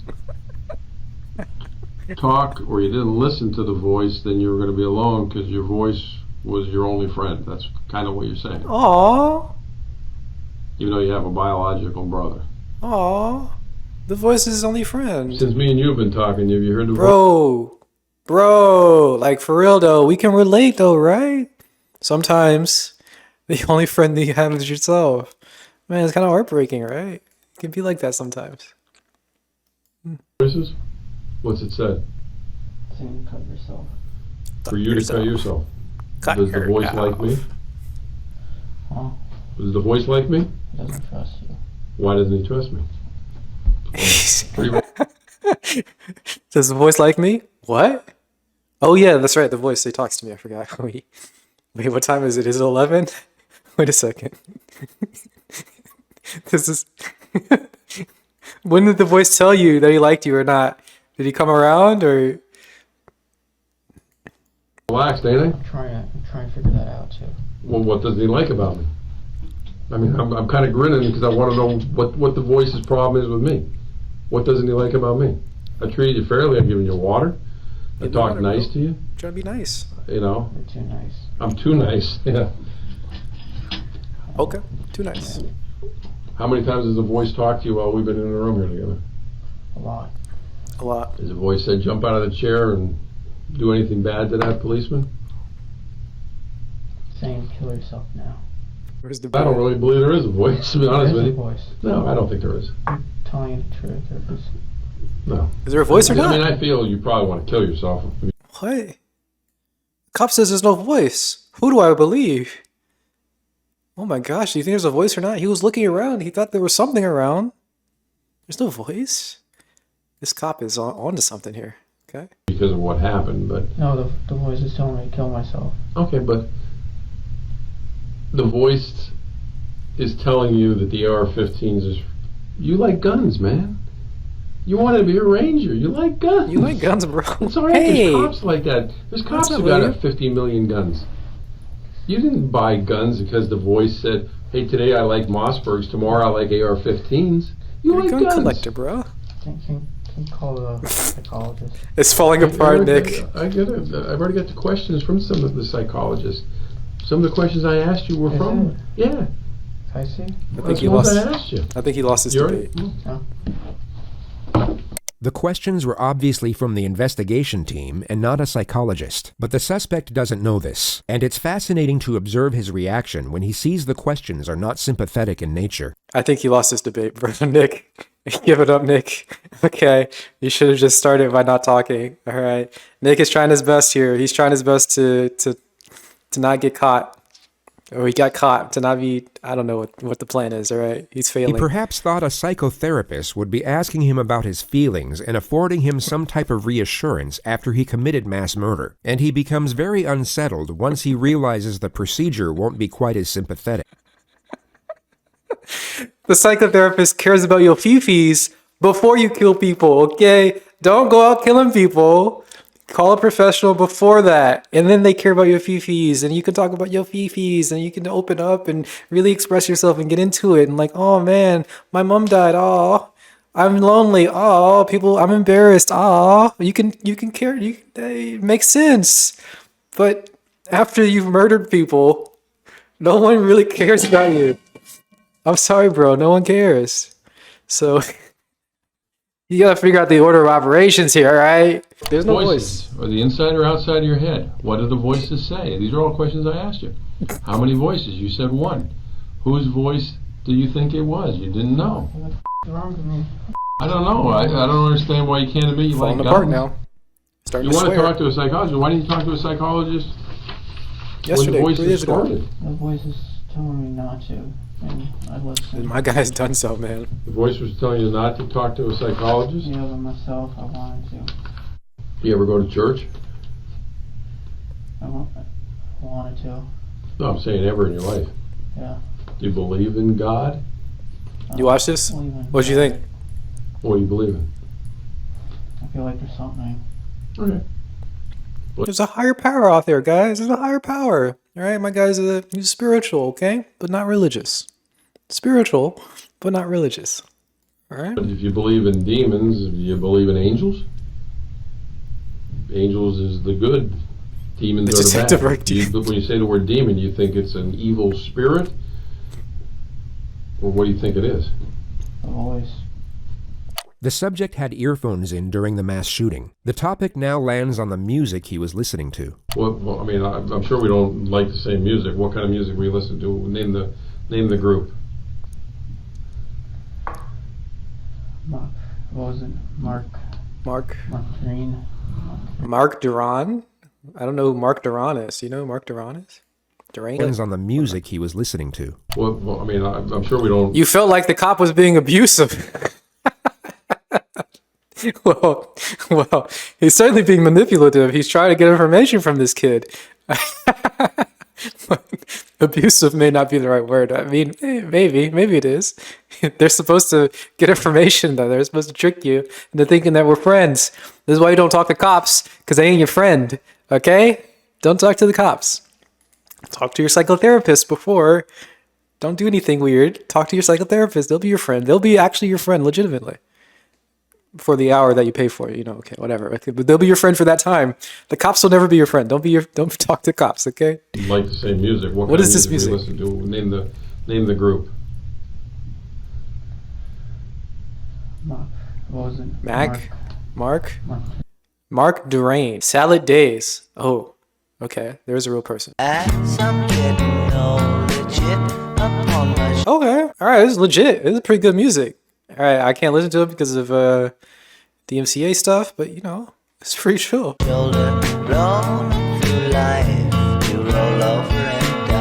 Wow. Sounds pretty pessimistic. I can't tell. One more. Yo, this is pretty tight. I'm gonna listen to this later. It sounds pretty good. Green. You have to help me. Mark what? Mark something. What was the song though? Sad. That's the name of the song. Sad. No. Salad Days. Salad Days. Salad Days. That was the song that we just played a second ago. Oh, this is it. Okay, well, hold on. We gotta make sure we don't get too much DMCA here. So you gotta pause it a little bit for a second and let it go again. But this is a pretty cool song, right? He got exposure because of the shooting. Wow, yeah, I mean, maybe this was like a really cool Zoomer marketing campaign, okay? We gotta do new things as musicians, all right? Sometimes if it's not working out on TikTok, you gotta do other unique things to get the word out there. And this is good music, you know? So, you know, sometimes maybe it's necessary to do some weird stuff. You get a kid, get an AR-15, get some voices, get some demons, you know? And you go. You got a good marketing campaign, and it's pretty good music. I'm happy to hear it. Okay. Hold on a second. What else? He's pulling it up. One song. What other song you listen to? Just a lot of sad songs. All right. Did you pick the music yourself, or did the demon pick the music? Demon, and then myself partially. All right. Which ones did you pick? The sad ones. Which ones did he pick? The evil ones. The evil ones. Evil ones. What's give me an evil one compared to a sad one. You already gave me a sad one. What's an evil one? Panzermensch. What? Panzermensch. Sounds pretty demonic. It was one of the evil ones. Man, these are popular songs. Okay, Panzermensch.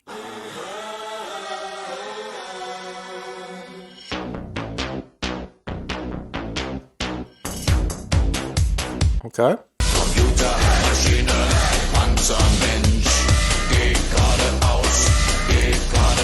Okay. Some sort of disco, kind of like old school 90s sort of stuff. All right, that's pretty chill. Boom, boom, boom, boom, boom. I can vibe with it, you know? I can vibe with it. Panzermensch.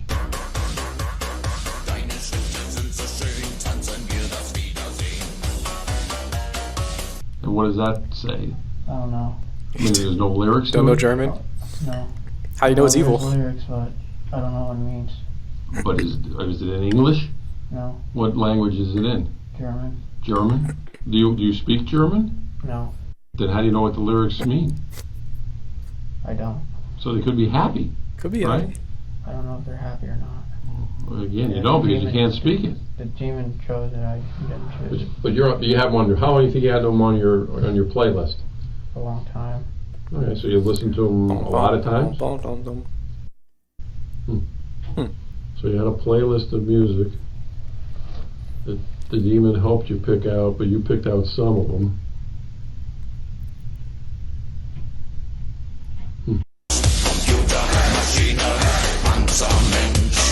Computer Maschine Panzermensch.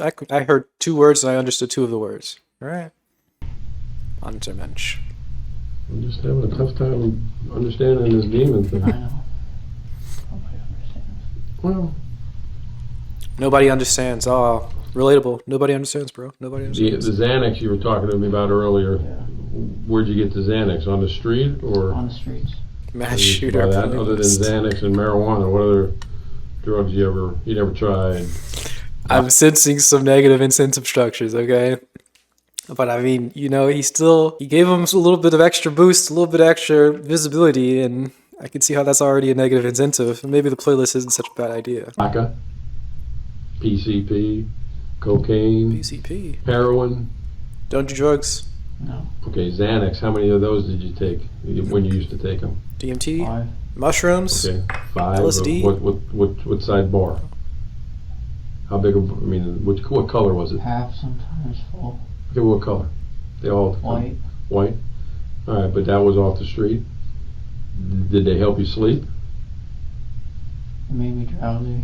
Okay. Did it make the demon go away? Yeah. When was the last time best you drug. did Xanax? Go Lucky donated $50 for mental health awareness. Mental health If awareness. the Xanax helps you get the demons away. Same marijuana does it better. How much? Not enough. You need a little bit more. Is that always need a little more? Huh? Instead of using that money for drugs, maybe use that money for therapy.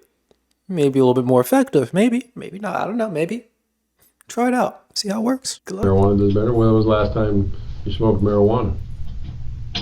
Last week. Last week? But you're making $1,200 a week. Why didn't you smoke marijuana every day to get rid of the demon? Illegal. It's illegal? Yeah. It's illegal. It was illegal whether you do it once a week or once every 5 minutes.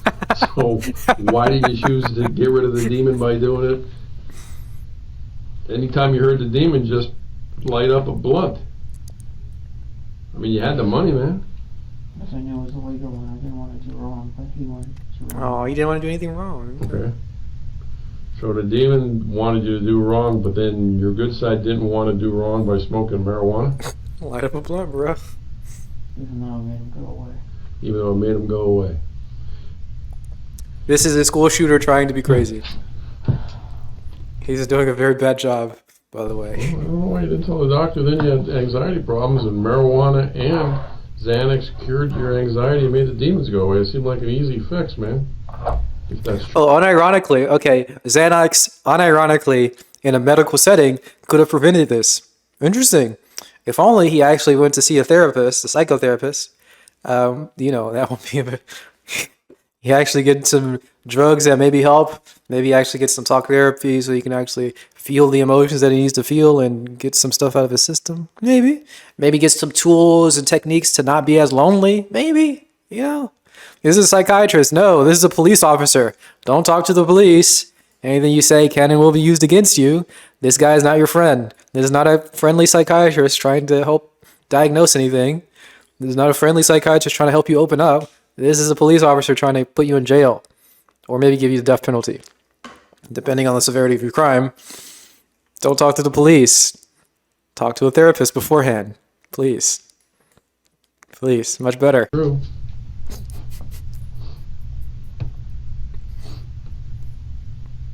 You sure you didn't like the demon's voice? I don't like the demon voice. You sure? I'm sure. Then why didn't you go to a doctor to get rid of it? Go to the doctor, bro. I was afraid. I'm just afraid to be... Why, well, forget that for a second. Let me ask you another crazy question. Okay, well, hey, before we go on too fast, Copper, being a little mean here, all right? Legitimately, some people are actually afraid of going to see a therapist or a doctor of any sort because they're afraid of actually labeling whatever it is that may be ailing them, right? So we can all be empathetic to the situation where somebody may be, for example, depressed, but they don't literally want to go to the doctor to diagnose their depression because there's some extra layer of legitimacy that feels weird or bad or scary or something. So we can be empathetic with that, right? It's a tough situation to be in, to have problems, but not really want to face those problems. So maybe the first step to societally, broadly speaking, is to try to not make fun of people who have sort of mental problems that they're trying to work out or understand within themselves, because we do want people to be accepting enough to actually try to figure out what's going on and not deny any sort of these problems and let them run rampant in the background, right? Because it's legitimately something that could be happening with this guy. He's depressed, he's lonely, he's got a lot of problems, right? And he probably just doesn't want to diagnose it. He doesn't want to go to the doctor or to a therapist to actually figure out what's going on and actually figure out how to solve the problems, because there's a legitimacy of determining and figuring out that you're depressed, and then there's always that fear of oh no, you're really, oh man, it's so bad, there's nothing we can do. And how awful does that feel to go to a doctor and be hey, I'm depressed, I've got all these problems, and doctor's oh, this is the worst case I've ever seen in my life. You're done, bro. There's nothing we can do, man. This is awful. How bad would that feel? And that's kind of the fear, right? So Let's try to be more open and like allow people to have mental problems so that we can be aware of it and like understand and grow together. Let's not make too much fun of anybody who has these issues. So, you know, let's do that. It's easier for some to skip the diagnosis thinking that it's terminal. Yeah, right? You don't want to think that like it's a problem that you'll forever have. No, the reason why we identify these things is so that we can help alleviate that, right? Because they come with certain issues, and there are ways to either completely get rid of it, right? There are ways to stave them off with drugs, and then there are tools that you can have to navigate and make your life a little bit better, right? So like we want to do that. We want to do that. This guy's not competent to consent to the interrogation. Oh, you think so? He should not be talking to somebody who wants to understand, right? Yeah, like he should be talking to an actual psychiatrist or a therapist or something, not to a police officer. Don't talk to the police, guys. Anything you say can and will be used against you. They are not your friend. Not your friend. Not your friend. You wouldn't believe how many people there are that live with bullies and crooks getting away with it, with what they've done. How many people there are that have to live with bullies and crooks getting away with what they've done? I don't understand that sentence, but it seems like you emphatically said it. So, man, I emphatically agree. But I feel like there may be commas or something. Maybe my mental health is going, I don't know. Something is losing here, but I didn't quite understand that sentence. Maybe if you want to rearrange it, add a comma here or there, we can figure it out. But no less. There are criminals and bullies out there, man. Was the demon there that night? Ian beat you up on campus? Huh? Was the demon there that day when Ian beat you up on campus? Yes. He told me to go up to him. Okay, so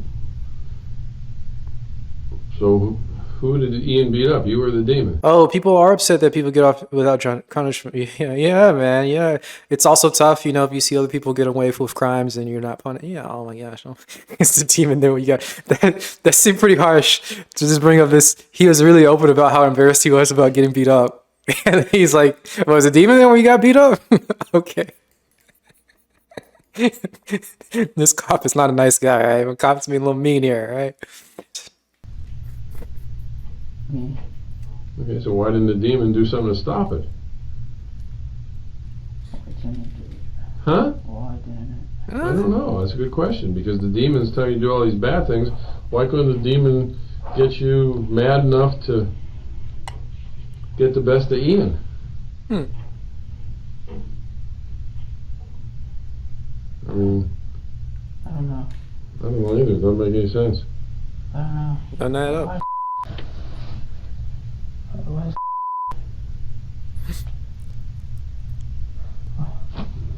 I don't know. The demon's this I don't know why. all-powerful thing that tells you to do bad things, and you're afraid of it. Why didn't the demon just take over right then when Ian was getting the best of you and get the best of Ian? Well, why did the demon not do that? Why do you think? Trying to figure it out. He's got 3 kids. I don't know. He's a lord of liars. Because I don't think the demon exists. Can I think? I don't think it exists. No, like. Can I think? I think that them. Go ahead, bud. Am I able to like think to myself about it? Yeah, sure. That's all I'm asking. Hey, you can think all you want. I'm just thinking about the demon. Can I think to myself about the demon? Well, you want me? I'll leave you to think for a while, and I'll come back and talk to you. I personally, I think you're using the demon as an excuse. I'm not. I promise. You could have stopped the demon by getting a prescription for marijuana. You could have stopped the demon by getting a prescription for Xanax. You could have stopped the demon by illegally doing marijuana, which you were doing anyway. You could have stopped the demon by doing Xanax illegally, which you were doing anyway. You could have stopped the demon anytime you wanted. You didn't want to stop the demon. The subject seems to be coming to the realization that he's not going to be treated as a victim. As he begins to meet this reality, you will notice him exhibit signs of fear. You will then see him attempt to escape the confrontation by feigning a state of psychosis once more. The detective will recognize this, but this time will not afford reassurance. He will instead apply further condemnation, and a visibly frightening realization will engulf the suspect from that point forward. It's essentially the very beginning of retribution. The detective introduces him to the rest of his life at this moment. No, that's not true. You didn't. You could have. I've given you 4 ways you could have stopped the demon, man. All right, well, side note. Hold up a little bit. All right. Old guy is giving actual reasons to stop the demon. All right, we don't believe the demon exists, all right? I'm not being taken in by this ruse, okay? Lay ruse, all right? This is, okay. We get it, all right? Big cap over my guy Nick. However, it's interesting because, younger people may not be as broadly aware of all the things that you can do, right? When you're younger, you have more narrow focus on certain things. You might not be totally aware of this if you're a young person. You have a little bit more narrow focus on things. So you may not actually understand all the ways that you can solve your problems.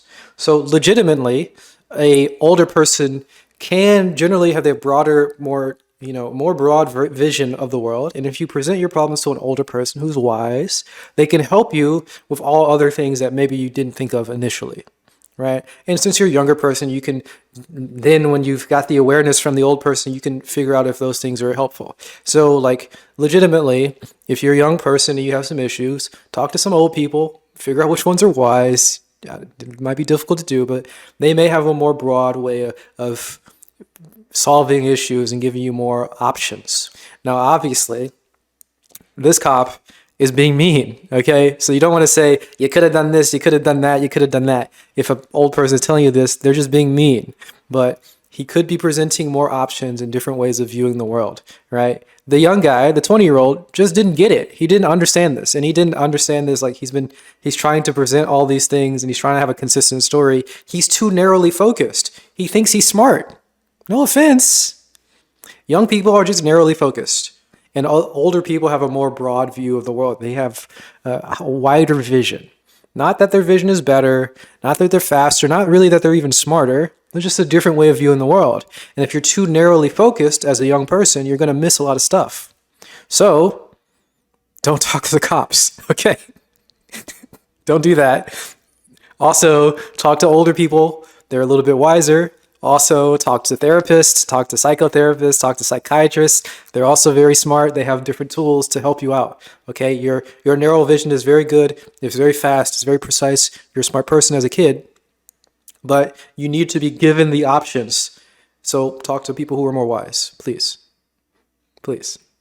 Obviously, in this case, the cop is not being nice, but it's just a point that we can understand. Older people have a way broader understanding of the world. So he can immediately understand all the things that you can do to help yourself. And I don't know how long Nick thought about this, but he just didn't understand that when he was trying to concoct this plan to trick the cops.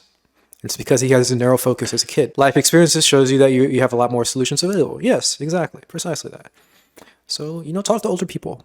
They're helpful. Talk to therapists. They're very helpful. Okay, now you're just acting like that because. No. Okay, well, relax. Fake You're just acting like that because I'm making sense. Calm down. I'm making sense, and you don't like when it makes sense. Because it doesn't fit into the story you're telling right now. I'm telling you the story. It's true. It's well, why are you looking at your arm now? I'm trying to understand why. Well, why didn't you want to stop the demon? I don't know. Because I think you like the demon. No, I don't. Why didn't you stop it then? I don't like the demon. I don't like the demon. I don't like the demon. I don't like the demon. Well, that's if the demon even exists. Okay, interview over. We're done. Can I get an attorney or something? You want what? An attorney? Yeah. The demon or the. Okay, now you're asking for a lawyer. Okay, step 1. Don't talk to the cops. Get a lawyer. They'll talk for you. Don't talk to the cops. All right? My guy is 2 hours in. 2 hours in. Talking all this nonsense. Don't do it. Okay? Don't talk to the cops. Get a lawyer immediately. All right? That's all you need to do. You're good. You're good. You're good to go. Just be silent. Anything you say can and will be used against you. Can and will. Anything can and will be used against you. They're not your friends. The voices tell you to get an attorney? Okay. All right, will you tell the voice that don't hit yourself in the head because the attorney, the demon just requested, I will I will stop talking to you. I'm scared. You're scared of what? Scared of what? Why wouldn't he protect me? What? Why wouldn't he protect me, man? I don't know. Why wouldn't he protect me? All right. Well, again, your demon wants an attorney. Does the demon know an attorney? Any name in particular? Okay. All right. Well, just relax. You're done talking to me. You still think he's insane? Again, I grabbed the wrong key. What's up with the key thing? Why is he talking about how many keys he's got?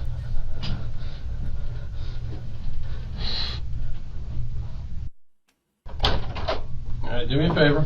Stay seated. Put your hands, kind of sit forward in your chair. I'm going to put handcuffs behind you. Since you keep talking about hurting yourself. Hold on. Don't hurt yourself. Put your hand behind your back. No, not behind the chair. Behind your back. I don't want to make you that uncomfortable. Why don't you want me Good to guy, hurt cop. myself? Because what did the demon say about me? I'm a nice guy. Too nice.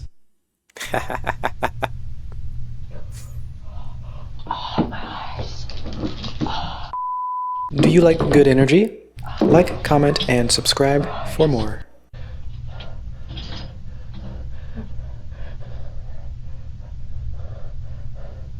He's seeing things apparently. This is the play. Oh, he can't drink his water anymore. Oh no.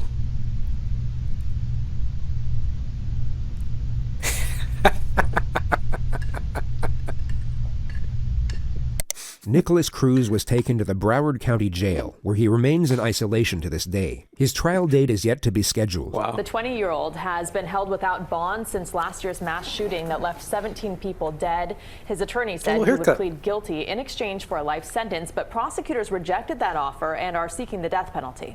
My eyes. He's got glasses now. Okay, you can see. Okay, your eyes are cool. All right. That was it. Wow, there you go. Glasses like that required after you kill more than 2 people. Okay. You gotta get the thick glasses. But you can barely see, alright? He killed 17 people, was it? Alright, my guy, he's got a good eye. You gotta pretend that you can't see things. He's got a good eye. That KD ratio don't be lying, alright? He's doing okay. I think he can see well. Was he crazy? Was the demon real? You decide. Please take good care of yourself, okay? Remember, don't talk to the cops. They aren't your friend. But also, if you have issues, first of all, talk to your family and your friends and your support group if you have one. Maybe work on tools to figure out how to get a support group. But, you know, talk to your friends and open up about your feelings. Oh, I'm sad. You've been sad before? I've been lonely. Have you been lonely before? I've been lonely. Open up with your friends.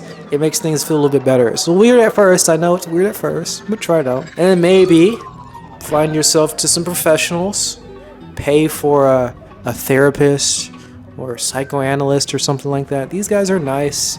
They're very friendly. They'll be friendly for like the hour or 2 or whatever that you pay for. They're cool people. So figure that out. Beyond that, take good care of yourself. Exercise, eat healthy foods, get some good sleep. That all works and helps too. Don't do drugs, you know, all that stuff. All right? Be nice. You're a nice person. You deserve it. Bye-bye.